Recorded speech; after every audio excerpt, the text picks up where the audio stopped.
there's a reality beyond our vision.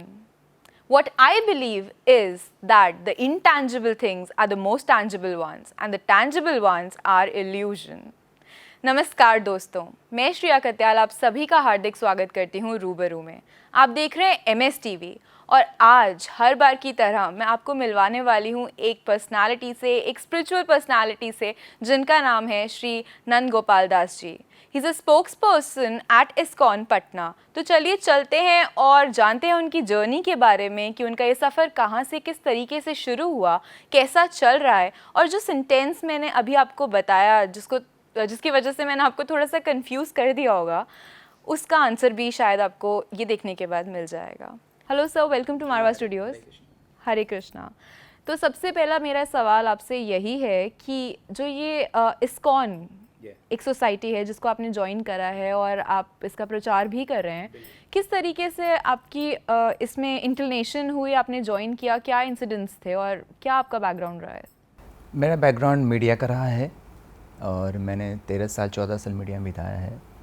PR field में बिताया, advertising field में बिताया। मैं YMCA का एजेंट रहा था। मैं जब यहाँ पढ़ाई कर रहा था तो एक दिन जब मैं ISKCON में गया और ISKCON का फूड फॉर लाइफ एक प्रोग्राम चलता है। Okay, food for life programme चलता है और वो श्रीनिवासपुरी में एक दिन मैं उनके साथ जब वो संडे का फूड डिस्ट्रीब्यूशन के लिए जाते हैं, फूड फॉर लाइफ वाले, तो वहाँ कुछ रोगियों की बस्ती है श्रीनिवासपुरी में और मैं यूं ही चला गया क्योंकि ISKCON यूथ फोरम से मैं अटैच था। मैं जाता था ISKCON का हमारा यूथ विंग है ISKCON यूथ फोरम, तो मैं उसमें जाता था और मैं एक दिन मैं उनके साथ चला गया कि लोग कैसे फूड बांटते हैं, फूड डिस्ट्रीब्यूशन करते हैं। तो मैं एक बार गया और जब मैं वहाँ गया तो हमारे भक्त बड़े प्यार से उनके किसी के बदन पे कपड़े थे, किसी के कपड़े नहीं थे, किसी ऐसे कुछ लोग थे और सारे ऐसे लोग थे।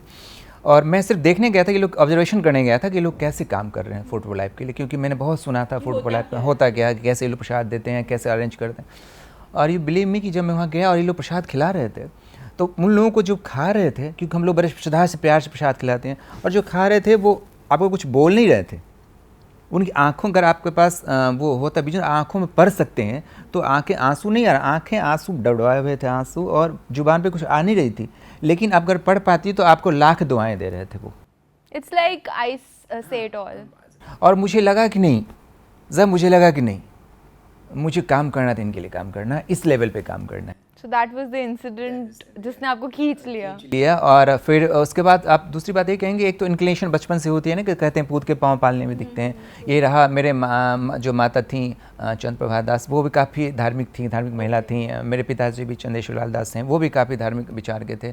और घर में मेरा माहौल कुछ ऐसा ही माहौल था कि मैं माहौल में पढ़ता चला गया, मैं ग्रोइंग करता चला गया। किसी ने मुझे ऑब्स्टिकल्स नहीं डाला, किसी ने मुझे रोका नहीं। और जब मैं मुकाम पे, कैरियर मुकाम पे आया, तब मुझे फैसला लेने का मौका जब आया तो मैंने फैसला लिया, और मेरे फैसले के साथ सभी थे, मेरे पेरेंट्स भी थे, मेरे लोग भी थे, मेरे फ्रेंड सर्किल भी था। और मेरी जो दीक्षा हुई ISKCON में, हमारे जो महाराज हैं हिज हॉलीनेस क्रतु स्वामी महाराज, उनका जो सानिध्य मिला मुझे, वो मुझे एक टर्निंग पॉइंट था, अगेन टर्निंग पॉइंट था, big turning point. That is very important for everybody. अगर फैमिली का सपोर्ट हो आपके पैशन के लिए और दूसरा हमें अच्छे गुरु मिल जाएं तो लाइफ परफेक्ट हो जाती है।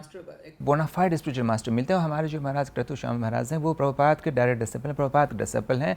अब वो जो मुझे इंस्पिरेशन, वो जो सोर्स मिला मुझे, उनका जो टच मिला, उनका संसर्ग मिला, उनका साथ मिला, वो लगते हैं ना कि मतलब उड़ जाना, चीज़ों को लेके उड़ जाने वाली बात, तो वो मुझे जो बीज को सीधा सा वो खिल के फिर वो मैं आपके सामने मैं व्हाट आई बिलीव इज़ कि जो टैलेंट्स होते हैं या जिसे हम अपनी इनर कॉलिंग बोलते हैं, वो हम सब में होती है, but then when we find the right guru, the right master, तो वो उसको निखार देता है या फिर हम शेप देता है। एग्जैक्टली, वो हमें रियलाइज करवाता है हमारा पोटेंशियल। हाँ, राइट डायरेक्शन में शेप देता है। बिल्कुल जैसे आपने देखा कि जब राम सेतु बांधी जा रही थी तो जामवंत ने हनुमान को जैसे प्रेरणा दिया, इंस्पायर किया कि तुम याद करो अपना पवन छूतो बालपन, तुम याद करो कि तुम कर सकते हो।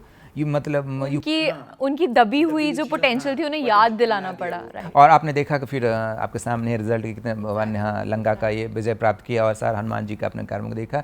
तो ये होता है कि आपका जो इंडर स्ट्रेंथ है, इंडर कहीं है, इंक्लिनेशन है, तो कहीं कोई टच देता है ना, स्पिरिचुअल टच देता है, राइट टाइम पे राइट जगह पर कोई टच देता है, तो वो हमारे महाराज ने टच दिया। और मैंने शुरू से कहा कि मेरे माता पिता स्वयं धार्मिक थे और कभी उन्होंने किसी चीज़ के लिए नहीं रोका। और आज भी वो हर्ष करते हैं। बहुत सारे लोग होते हैं ना, कुछ लोग कहते हैं कि तुम पढ़ने वाले बच्चे हो, तुमको क्या जरूरत है पढ़ाई करने की, पहले पढ़ाई करो, कोई कैरियर बनाओ, फिर ये सब करना, ये सब चीज़ बुढ़ापे की चीज़ है, ये सब चीज़। लेकिन मेरे माता ने कभी कहा That's very wrong.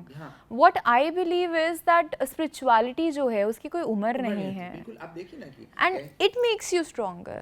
ये आपने देखा कि भागवतम में 17वां अध्याय के 67वां इसमें आपने देखा कि मतलब प्रहलाद महाराज ने कौमार भक्ति की उन्होंने बात कहा है कि भक्ति की उम्र जो है 4-5 से लेकर 12 वर्ष तक की उन्होंने कहा है, कुमार भक्ति की बात कहा उन्होंने। आप मुझे बता दें कि प्रैक्टिस की बात आप कर रहे हैं, आप प्रैक्टिस में जब तक नहीं रहेंगे, आप कह रहे हैं कि मैं मर रहूँगा, जब उस समय राम को याद करूँगा, कैसे याद करेंगे आप जब तो प्रैक्टिस में आप जैसे That's what it should start at the very tender age because spirituality को भी एक्सेप्ट करने में, सीखने में सालों लगते हैं। और आपने देखा ना कि आपने देखा भक्त प्रहलाद की क्या उम्र थी, ध्रुव महाराज की क्या उम्र थी, भगवान बुद्धा की क्या उम्र थी। भगवान बुद्ध तो ऐसे घर से निकल गए। इट्स जस्ट लाइक प्रीच करना बहुत आसान है, प्रैक्टिस करना बहुत डिफिकल्ट। प्रैक्टिस की चीज़ है, मतलब बिल्कुल प्रैक्टिस की चीज़ है। मतलब कह रहा हूँ कि आप अंत समय में कैसे भगवान कहते हैं अंत काले चौमामी, भगवान कहते हैं अंत काल में जो भजता है, जो मुझे याद करता है, मुझको प्राप्त होता है। लेकिन कैसे प्राप्त होगा? अगर आप पैसे, बेटे, पोते, दौलत, शोहरत में आप याद कर देंगे तो अंत समय में तो आपको ये याद रहेगा। ये तो आप देखें ना, आप खुद भी पेशे में जिस पेशा में अगर प्रैक्टिस में नहीं रहेंगे, आप engineer, that's very true, that's very true. Practice बहुत एसेंशियल है। प्रैक्टिस वहाँ एक बोनाफाइड मास्टर के अंडर कंट्रोल में, एक सिस्टमेटिक तौर पे, एक साइंटिफिक तौर पे, एक जो हमारी गुरु परंपरा रही है, हमारी सनातन धर्म गुरु परंपरा, क्योंकि हम लोग गुरु परंपरा वाले लोग हैं। जो भगवान कृष्ण से गुरु परंपरा चले रहे, चैतन्य महाप्रभु से लेकर अभी तक हमारी गुरु परंपरा जो आ रही है, तो हम लोग सनातन परंपरा में हैं और प्रैक्टिस की चीज़ है, और सालों की प्रैक्टिस है। एंड मोरओवर दोस्तों, बातें सबको पता होती हैं, सबने सुनी होती हैं बचपन से, but the thing is that उस पर धूल चढ़ जाती है। So the reminders, everyday reminders are a must. Okay sir, if I ask you one thing that जो इस्कॉन सोसाइटी है, What exactly is the school of thought? क्या practices हैं आप लोगों की, किस तरीके की प्रैक्टिसेस करते हैं वहाँ पे, क्या आपकी थिंकिंग है और किस तरीके का काम होता है? देखिए, जो प्रभुपाद इस्कॉन की स्थापना हुई 1966 में शील प्रभुपाद ने, जो हमारे भवनाचार्य एशी भक्त वेदांता स्वामी शील प्रभुपाद ने, अब वो जब अमेरिका गए, उनके जो गुरु थे भक्तविनोद सरस्वती ठाकुर, उन्होंने उनको कहा कि तुम जाओ इंग्लिश स्पीकिंग वर्ल्ड में इंग्लिश में गीता का प्रचार करो और वैदिक कल्चर का प्रमोशन करो, जो हमारा कल्चर है। और आपने देखा कि प्रभुपाद अब जब तक शरीर छोड़ने से पहले प्रभुपाद 14 बार उन्होंने विश्व का परिक्रमा किया और 108 टेम्पल खुद अपने हाथ से बना गए। आज पूरे विश्व में हमारा करीबन 600 केंद्र हैं हमारे शिखर मंदिरों के साथ। और हमारा जो प्रैक्टिस है, आप देखा कि हमारा जो गीता बेस आइडियोलॉजी, हमारा जो फिलॉसफी है, गीता बेस आइडियोलॉजी है, भागवतम बेस आइडियोलॉजी, भगवान की वाणी को अक्षरशः भगवान की वाणी जो कहा, आपने देखा प्रभुपाद ने जो गीता लिखा, वो लिखा गीता यथारूप, इंग्लिश में उन्होंने लिखा गीता एज इट इज़। तो एज इट इज़ भगवान की वाणी को प्रमोट करना, साइंटिफिकली प्रमोट करना सोसाइटी के बीच में, ये हमारा मुख्य ध्येय है। और आप देखें कि अब हम प्रचार के माध्यम से, क्लास के माध्यम से, काउंसलिंग सेशन के माध्यम से हम लोग प्रैक्टिसेस करते हैं। और हमारे मंदिर में, जहाँ मंदिर है हमारे इस्कॉन का, वहाँ देखेंगे सभी वर्ग के लोग आते हैं। युवाओं के लिए अलग क्लास चलता है, गृहस्थों के लिए अलग हम प्रीचिंग क्लास करते हैं, गृहस्थ प्रीचिंग करते हैं, जिसका जितना स्पिरिचुअल लेवल है, स्पिरिचुअल लेवल होता है। बच्चों के लिए हम अलग क्लास करते हैं कि बच्चों, बिल्कुल वो ज़्यादा हो, हमारे सेगमेंट वाइज है कि बच्चों के लिए होगा, यूथ के लिए होगा, गृहस्थों के लिए प्रीचिंग ये होगा। तो हमारे एक प्रीचिंग मॉड्यूल होता है, उस मॉड्यूल पे हम लोग। अच्छा, एक सवाल यहाँ पे मेरा और आता है कि जिस तरीके से हमने लेवल की बात करी, so we know the concept that body age और सोल एज दो अलग कंसेप्ट हैं, राइट? सो आपने तो अभी सेगमेंट डिसाइड करा है बॉडी एज के हिसाब से, बट ऐसा कोई सीन हुआ है या कोई इंसिडेंट अभी तक आपने इनकाउंटर करा है जहाँ पे body age was less but the soul age was more? ऐसा होता है, राइट? ऐसा नहीं, आप ये तो एक जनरल मैनेजमेंट की चीज़ मैंने आपको बताया कि हम लोग क्लासिफाइड करते हैं कि यूथ के लिए है ये, इस पर बिल्कुल बिल्कुल बिल्कुल बिल्कुल। एग्जाम्पल लेते हैं, चलिए उससे थोड़ा क्लियर हो जाएगा मेरा क्वेश्चन, कि आपने एक 15 ईयर का बैच बनाया है जहाँ पर 15 साल तक के बच्चे हैं, और एक आपने बनाया है बैच जिसमें अबव 40 हैं, ठीक है? तो अब आपको कुछ ऐसा इंसिडेंट कभी इनकाउंटर हुआ कि जो 15 इयर्स तक का वाला बैच था, वहाँ पे you got somebody who could match the level of 50 year? तो वही में क्वेश्चन है मेरा। मेरा सब बहुत सारा इंसिडेंट ऐसा हुआ, क्योंकि मैंने कहा जो पूर्व जन्म प्रारब्ध है, जो आपका संस्कार है वो माता पिता से इनहेरिट होता है या जेनेटिकली इनहेरिट होता है। तो बहुत सारे बच्चे बिल्कुल, अब 5 साल के बच्चे, 15 साल की बात करें, 5 साल के बच्चे, एक मैं जहाँ से बिलोंग करता हूँ, मैं वहाँ के मैं एक बार गया था, 4 साल की बच्ची है जिसने पूरी भागवतम याद कर लिया है, पूरी गीता को उसने याद कर लिया। मुझे उसके पेरेंट्स ने बुलाया था और मैंने उसको पूछा मतलब ऐसे थॉरली बोलती चली गई, मुझे लगा ही नहीं कि मतलब ये 5 साल की बच्ची है। तो देखिए सोल, हम लोग तो we are not but we are soul. तो सोल लेवल पे तो हमारा सोल तो प्योरीफाई होता ही है। हमारा सोल लेवल, हमारा सोल जो है वो उसको तो किसी उम्र में आप बांध नहीं सकते। Exactly, it comes from ages. बिल्कुल वो आता है। और बिल्कुल जो मैंने कहा, संस्कार जो हमारे फैमिलियर जो है इनहेरिट होता है, जेनेटिकली इनहेरिट होता है, या फिर आसपास के जो आपको वातावरण होता है, माहौल होता है, वो बहुत सारी चीज़ों को हवा दी जाती है ना। बीज को आपने डाला है, सही तरीके से पानी डाला है, तो बहुत सारे पेड़ देखे हो ना, बहुत सारे पेड़ जल्दी उगाते हैं और अच्छी तरह से उगाते हैं। तो वो डिपेंड करता है किस तरह आपने नॉरिश किया है, किस तरह से नॉरिश किया, किस तरह का इंग्रेडिएंट्स दिया है उसमें, किस तरह के बीज आपने डाला है। तो नॉरिशमेंट पे बहुत सारे रिजल्ट मैंने देखा, बहुत सारे रिजल्ट में बहुत सारे एग्जांपल्स हैं कि जिस तरह से नॉरिशमेंट आपने किया, जिस तरह नॉर्चर किया उसको, उस तरह रिजल्ट आपके सामने। सो इट्स जस्ट लाइक कि body age and soul age कुछ भी हो सकती है। एंड मोर ओवर ऐसा मैंने भी एक्सपीरियंस करा है इन चीज़ों में कि कई बार ऐसा होता है कि कुछ चीज़ें हमें नॉलेज होती है हमारी सबकॉन्शियस में, and once that situation comes, तो वो जो जैसे हनुमान जी का हमने एग्जाम्पल लिया, वो अपने आप ही रिएक्शन आ जाता है, क्योंकि वो कहीं ना कहीं तो है आपके पास एक्सपीरियंस। बिल्कुल, क्योंकि आपने एक बार देखा जब गजग्राह की गजेंद्र मोक्ष की लड़ाई हो रही थी, और जब वो जो ये था क्रोकोडाइल था जो उसने हाथी को इनको ये करा था, एक सारा साल तक युद्ध होता रहा। जो वो, क्योंकि वो अपने प्रीवियस लाइफ में राजा इंद्रदुम्न थे वो, हाँ, तो वो सीख के आए थे वो उनका जो दिमाग, वो कहने की जो भक्ति उन्होंने किया था, उनको फिर लास्ट में आया कि उसने उसको जब देखा कि अब वो क्रोकोडाइल जो था वो हू नाम का गंधर्व था अपने प्रीवियस लाइफ में। दुर्वासा ऋषि के द्वारा श्रापित हो गए थे वो, क्योंकि उसकी आदत थी कि वो पानी में घुस के किसी का पैर खींचता था। दुर्वासा ऋषि गंडकी स्नान के लिए गए, उन्होंने उनका पैर खींच लिया, तो उन्होंने कहा कि तुम मगरमच्छ हो जा। राजा इंद्रदुम्न के पास जब आए तो उन्होंने मतलब उनको अटेंशन नहीं दिया, तो उन्हें कहा तुम गज की तरह बैठा है तो गज हो जा। तो वो, लेकिन उन्होंने जो भक्ति करी थी, वो जो बीज था, वो कहीं ना कहीं जो सीड था, प्लांट था, वो उनको लगा कि नहीं 1000 साल तक यूज होता है, उनको लगा कि मुझे कोई नहीं बचा सकता, ये श्री कृष्ण ही वही बचा सकते हैं, जब भगवान ही बचा सकते हैं। तो उन्होंने ऐसा कहा, उन्होंने वंदन किया, उन्होंने उनको याद किया, भगवान स्वयं। उन्होंने गरुड़ का भी परीक्षा विष्णु ने नहीं किया। Very true, that's so magical. हाँ बिल्कुल, उन्होंने गरुड़ का परीक्षा, गरुड़ तो पीछे से आया, उन्होंने कहा कि मतलब हे गोविंद राखो शरण अब तो जीवन हारियाँ। उन्होंने जब ये कहा, तो उन्होंने अपने ये से सूट से उन्होंने जल किया और फूल लेके ऐसे किया, तो भगवान स्वयं उनको बचाने आ गए वो। तो ये कहीं ना कहीं तो है आपकी, ये कहीं भक्ति व्यर्थ नहीं जाती है। I always say that magic happens. Always happen. But only to those who believe in its beauty. हाँ, और बिलीव, तो विश्वास पूरा होना चाहिए विदाउट आशंका, एनी डाउट, तभी भगवान आते हैं। बिल्कुल आते हैं। और मैंने आपको, आप नाम अपराध पढ़ेंगे, 10 नाम अपराध कर पुराण पढ़ेंगे, नाम अपराध है, तो वहाँ है कि आपको व्याख्या खुद से नहीं करनी है। हमको व्याख्या, शास्त्रों की व्याख्या जो की हुई है, आपको उसी फ्रेम लाइनिंग में रहना है आपको। अगर आप संशय करेंगे तो फिर कहीं कोई रिजल्ट नहीं होगा, तो कहीं रिजल्ट नहीं होगा, चाहे आध्यात्मिक या भौतिक रिजल्ट भी नहीं होगा। अब संशय करेंगे मैं एग्जाम दे रहा हूँ, मैं एग्जाम में पास करूँगा या नहीं करूँगा, सोचते 2 घंटे के एग्जाम है, 1 घंटा आप सोचने बिता दोगे, मैं लिखूँ कि नहीं लिखूँ, मैं पास करूँगा कि नहीं करूँगा, क्या होगा क्या। 1 घंटे बीत गए, 1 घंटे में 5 क्वेश्चन लिखे, 2 क्वेश्चन लिखे होगा, अगले रिजल्ट फेल के आएगी। कहते हैं ना कि कौन कहता है भगवान आते नहीं, तुम प्यार से बुलाते नहीं। बिल्कुल, वो आर्ट है बुलाने का, कि मतलब आप बताओ ना, आप किसी चीज़ को बुलाने, आपको सिस्टम है कि भैंस को कैसे बुलानी है, आप कहा ना भैंस को कैसे बुला। अच्छा आप बताओ जो है कि भैंस को बुलाने की आवाज़, कुत्ते की बुलाने की आवाज़ एक होती है क्या? मैं तो नहीं देखा। आप घर में तो कुत्ते, अच्छा बिल्ली बुलाने की आवाज़ अलग आती है। नहीं, हमारा उतना अटूट विश्वास नहीं है उन पे। आपने देखा सबरी को देखा, आपने देखा कि बुलाने की कला जो है वो गुरु माध्यम परंपरा से आती है, गुरु सानिध्य से ही आता है और शास्त्र के ही द्वारा ही आता है। मैंने खुद कहना, जैसे बिल्ली को बुलाने की अलग आवाज़ निकालते हैं आप, गाय को बुलाने की अलग आवाज़ निकालते हैं, तो भगवान की बुलाने की भी अलग आवाज़ है। बिल्कुल आवाज़ है, वो बिल्कुल परफेक्ट आवाज़ है, लेकिन वो है डिपेंड करता है कि आप कितना आपने परफेक्ट प्रैक्टिस किया है, कितना बिलीव लेवल आपका क्या है।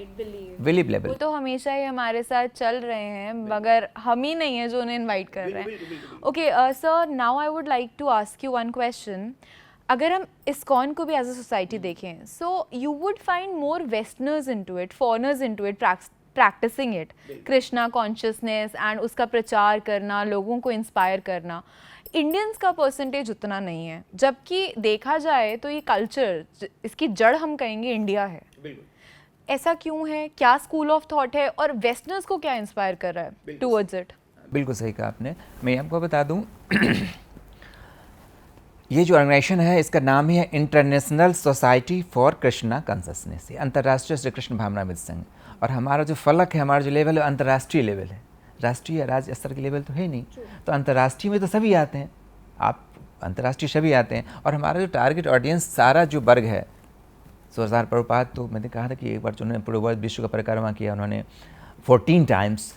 आप समझ सकते हैं कि 14 टाइम्स, एक बार आप जाते हैं तो किसी से अच्छे रिश्ते बन जाते हैं। 14 टाइम्स अगर कहीं जा रहे हैं आप तो ऑब्वियसली अच्छा सही चीज़ों को लेके जा रहे हैं, सही चीज़ों वैज्ञानिक चीज़ों को लेके जा रहे हैं जिसकी उसकी भूख है।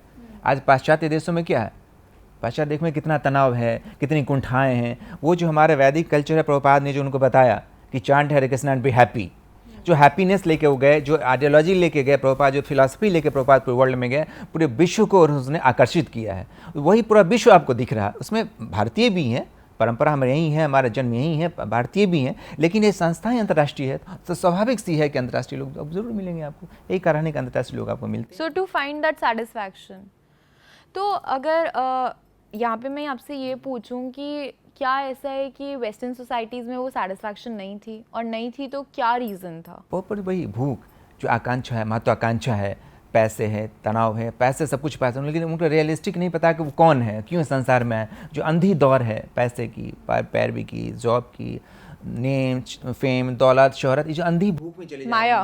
हाँ बिल्कुल, जो माया है। और आजकल तो आप देख रहे हैं जो है मतलब ये जो वर्चुअल वर्ल्ड है ये भी बहुत सारा तनाव पैदा कर, बहुत सारा स्ट्रेस लोगों में पैदा कर रहा है, जो कि पश्चिमी देशों में ज़्यादा है। तो उसी चीज़ को प्रभुपाद ने जो भांपा, प्रभुपाद ने जो हमारे जो भारतीय जीवन शैली है, भारतीय जो हमारा आध्यात्मिक जीवन शैली है, इस जीवन शैली को उन्होंने सिखाया जीना, जिसके जो जीवन शैली हमारे भारतीय परंपरा में रही है, वैदिक कल्चर में हमारी रही है, इसको उन्होंने सही अर्थों में लोगों को बताया और बेनिफिटेड हुए। That's why they all came here. So it's just like guys, you have to realise that जितना आप माया के जाल में फंसते जाएंगे, अपने सोल से, अपनी कॉन्शियसनेस से, अपनी इनर कॉलिंग से दूर होते जाएंगे। So balance is beauty. Okay sir, मैं चाहती हूँ कि आप इन हमारे ऑडियंस को, हमारे दर्शकों को एक मैसेज दें, इनको इंस्पायर करें that how to go about in life, what should be the way, क्या एक अच्छा पाथ होना चाहिए जिससे हमने बात करी हैप्पीनेस, ब्लिस की, वो अटेन हो पाए कुछ लेवल तक। Yeah, only one thing is I want to say कि हरे कृष्णा कृष्ण कृष्णा हरे हरे, हरे Ram Ram Ram Hare Hare, chant Hare Krishna and be happy. That's one line slogan Prabhupada gave us, Mahaprabhu gave us, कि chant Hare Krishna, be happy. That's all. Thank you sir, thanks for coming to the studio today, thanks for inspiring us and giving us your valuable time. तो दोस्तों, देखा आप लोगों ने कि spirituality जो है उसका डेफिनेशन, उसका स्कोप कितना ज़्यादा है। आई डोंट थिंक दैट एक जन्म में आप इसको पूरा सीख सकते हैं, इट विल टेक बर्थ्स। चलिए स्टार्ट तो करते हैं कहीं से। और दूसरा, it's very important to realise that you are not a body only, it's all about your soul. So just rise above the body consciousness, just realize your soul consciousness if you want to attain happiness, if you want to feel that bliss जिसकी आज हमने बात करी। आज के लिए रूबरू में बस इतना ही। मैं श्रेया कत्याल लेती हूँ आपसे इजाज़त, मगर बहुत जल्द आऊँगी एक और सेलिब्रिटी गेस्ट के साथ। तब तक के लिए आप देखते रहिए MS TV, हर पल आपके साथ।